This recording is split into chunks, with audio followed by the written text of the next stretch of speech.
Hello everybody, today we are going to continue on from the pointillism technique that we learnt last week. Instead of creating a landscape, we're going to look at portraiture in a way. So I've got in front of me here the face of a tiger. Here I've got a photograph of the face, and this one here is a pointillism version of it, okay? But instead of using dots, it's using strokes, so small lines of a pen. And we can see the ones that are closer together form the darker areas, and then there's lots of space in this example today. So the areas where it is lighter, the strokes are spaced out a bit more. So I've got three different pens here today. I've got a normal biro pen that creates a thin line. I've got a handwriting pen, okay, which is a bit more darker, and then I've got a Sharpie, okay. So these are the three pens that I could use. I'm going to use the normal biro pen first, and today I'm just going to focus on the eyes of the tiger more than anything else, okay? So I'm going to ignore the rest of the face and just concentrate on the eyes. Again, like last week, I'm going to improvise with the shapes. I'm not going to plan or sketch or stencil any of the shapes down first before adding the strokes of tones.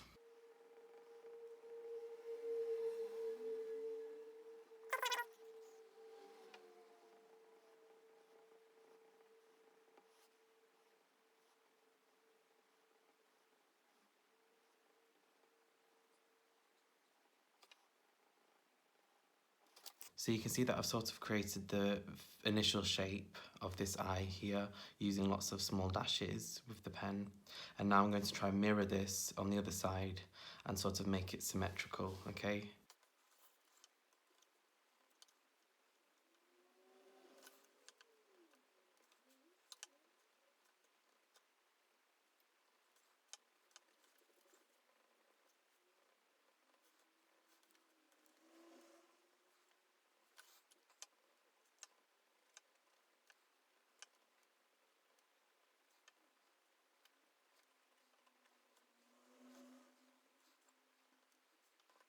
So you can see areas where I've sort of made a mistake, but I've embraced that and gone over it because I know that I can try and cover it later on when I'm creating the dark tones and the mid-tones. Now I've got the eyes sketched out, I am going to create the different tones by creating the strokes closer together to create the darker areas, further apart for the mid-tones, and then even further apart for the lighter areas, okay? So this is what I'm going to create on here, referencing my image.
So you can see here how I've got darker areas, lighter areas, and then sort of the areas in between that I've created by using space.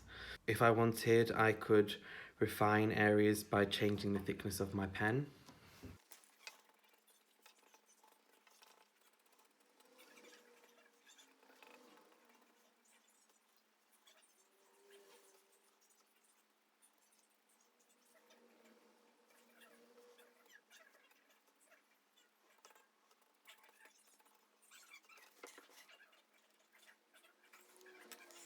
So you can continue experimenting with the different thicknesses of the pens, remembering that the more inkier pens can help refine those shapes and areas a bit better. And then think about what you think went well and if you could think of any improvements. And then send photographs of your work to me on Google Classroom, and I will be picking some of my favourites to share with the rest of the school.